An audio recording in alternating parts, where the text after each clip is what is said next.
এবার রাজ্যের বন্যা নিয়ে রীতিমতো তোপ দাগলেন দিলীপ ঘোষ। মমতা বন্দ্যোপাধ্যায়ের ম্যানমেড বন্যার এই কথাকে কেন্দ্র করে তিনি কথা বললেন অনেকটাই। বললেন, মমতা বন্দ্যোপাধ্যায় বলেছিলেন ম্যানমেড বন্যা, কিন্তু উনি বলতে পারেন ১৩ বছরে উনি ঠিক কি করেছেন। বৃষ্টি কমে গেছে, ওনার কপাল ভালো, চাষ করার কোনো দরকার নেই, কেন্দ্র তো চাল দিচ্ছে, সবাই বেঁচে আছে। আমরা উত্তরবঙ্গ মালদায় বন্যায় ওনাকে যেতে দেখেছি। উনি গিয়ে কি করেন? গোড়ালি জলে দাঁড়িয়ে ছবি তুলে চলে আসেন, ওনার দায়িত্ব শেষ। মমতা ব্যানার্জি ১৩ বছরে কি করেছেন বন্যা কমাবার জন্য? বৃষ্টি কমে গেছে, ওনার কপাল ভালো, চাষ করার দরকার নেই, কেন্দ্র চাল দিচ্ছে, সবাই খেয়ে বেঁচে আছে। উত্তরবাংলায় বন্যা হতো, আমরা তার সেই ছবি দেখছি। দেখুন, যতবার উনি বন্যা দেখতে যান, মালদায় দেখেছি, দিনাজপুরে, গোড়ালি অবধি জলে দাঁড়িয়ে উনি বাইট দিয়ে চলে আসেন, ওনার দায়িত্ব শেষ। বাকিরা ত্রাণ দেবে, এনজিও দেবে, কেন্দ্র সরকার দেবে। এবার ত্রাণ কেন্দ্রীয় সরকার দেবে, অনেক এনজিও দিচ্ছে, আর উনি ত্রাণের টাকার জন্য শুধু ডিমান্ড করে যাবেন।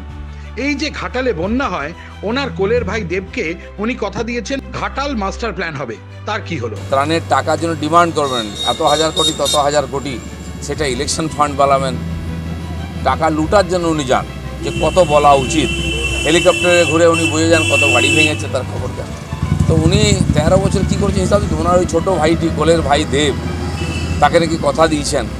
প্রত্যেক বছর তো একই ডায়লগ শুনি। এবারে ওরা ভেবেছিল বোধহয় বন্যা হবে না, চলে গেল সিজন, দুর্ভাগ্য ওদের। কিন্তু এই যে প্রত্যেক বছর ঘাটালে বন্যা আর স্টেটমেন্ট, সেই পচা ডায়লগ দিদি শুনে শুনে আমরা ক্লান্ত।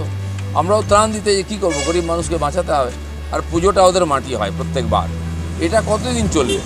একই ডায়লগ, একই ছবি, কতদিন দেখতে হবে? উনি ভেবেছিলেন এবার সময় বেরিয়ে গেছে, বন্যা হবে না, কিন্তু ওনার দুর্ভাগ্য, এবারও বন্যা হলো।